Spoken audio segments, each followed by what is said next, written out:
بسم اللہ الرحمن الرحیم۔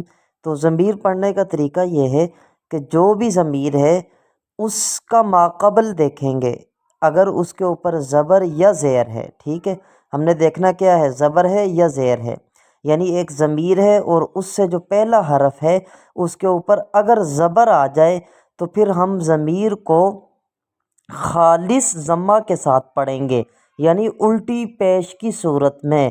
مثال کے طور پر لہو، اب دیکھیں ہاں کے اوپر کیا ہے، یہ ضمیر ہے، الٹا پیش ہے۔ تو اب ہم الٹا پیش کیوں پڑھ رہے ہیں؟ اس لیے کہ قاعدہ یہ ہے کہ ضمیر سے پہلے حرف پر اگر زبر ہو، اب دیکھیں ضمیر سے پہلے یہاں لام ہے اور لام کے اوپر زبر ہے، تو لہٰذا ہم ضمیر کو کس طرح پڑھیں گے؟ خالص ضمہ کے ساتھ، یعنی الٹی پیش کی صورت میں۔ تو دوسری صورت یہ ہے کہ اگر ضمیر سے پہلے حرف پر، یعنی ضمیر کا ماقبل اگر مفتوح ہو، مکسور ہو، یعنی ضمیر سے پہلا جو حرف ہے اس کے نیچے زیر ہے، تو پھر ہم ضمیر کو خالص کسرہ کے ساتھ پڑھیں گے، یعنی الٹی زیر کے ساتھ پڑھیں گے، ٹھیک ہو گیا۔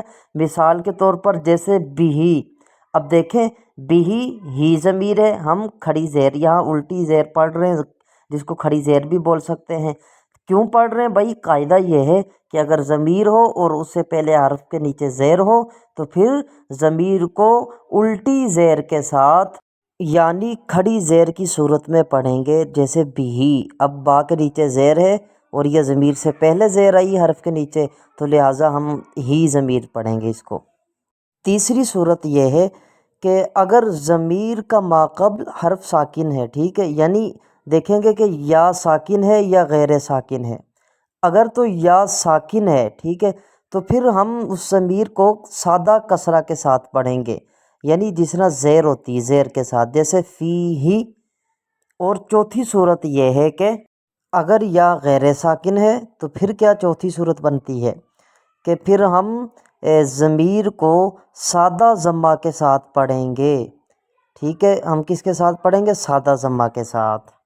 تو اس کی مثال جیسے منہ، اب دیکھیں یہ سادہ ضمہ ہے، مگر ان قانون سے قرآن مجید کے کچھ جو ہیں وہ الفاظ وہ مستثنیٰ ہیں، یعنی وہ ان میں داخل نہیں ہوں گے، کچھ مقامات ایسے ہیں کہ جو ان سے مستثنیٰ ہے، وہ آپ پڑھ لیجئے بھی۔ جزاک اللہ خیر۔ السلام علیکم ورحمۃ اللہ وبرکاتہ۔